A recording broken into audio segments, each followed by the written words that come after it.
10 Mei, sebuah hari, sebuah cerita. Hari ni 10 Mei, tarikh yang orang mungkin anggap biasa. Tapi bagi aku, dia simpan macam-macam rasa. Masa berlalu sangat cepat, tapi aku takkan berhenti. Setiap langkah, aku makin kenal siapa diri aku.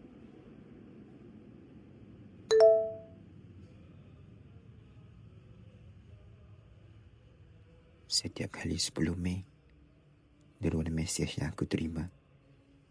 Makin lama, aku makin hilang rasa. Kadang aku penat, tapi aku diam. Sebab bila aku cuba cerita, rasa macam tak ada siapa betul-betul dengar.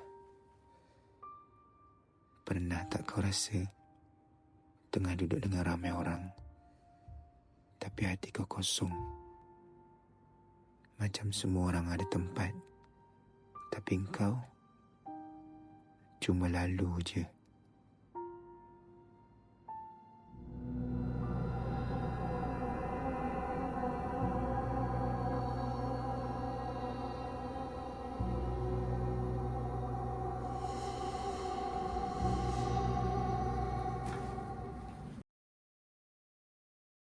Kadang hari tu gelap, tapi ada benda kecil yang buat aku rasa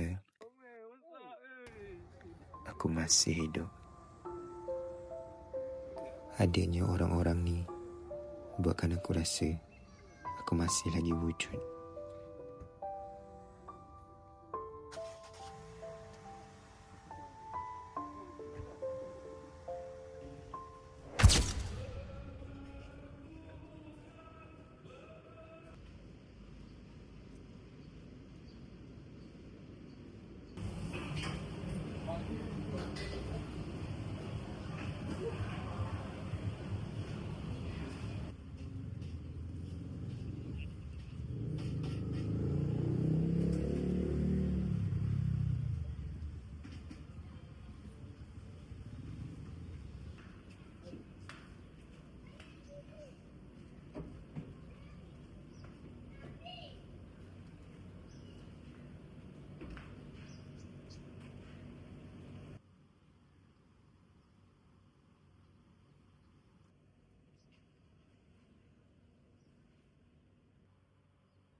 Mungkin aku perlu raikan diri sendiri.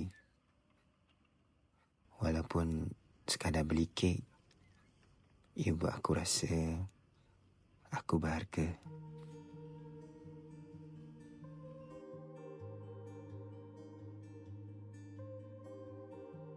Mungkin bagi setengah orang hidup aku nampak sunyi.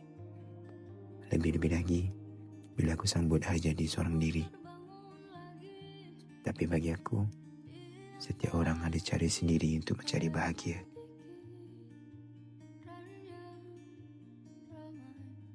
Tak semua orang perlukan sambutan untuk rasa dihargai. Kadang-kadang, diam tu sendiri penuh dengan makna. Dan dalam kesunyian tu, aku belajar menghargai diri, masa dan ketenangan yang tak semua orang mampu faham. Hari ni, aku bukan sekadar sambut umur. Aku sambut semua versi diri aku. Yang kuat, yang rapuh, yang pernah hilang arah. Dan aku cuma nak cakap, aku masih di sini. Dan aku belum habis lagi.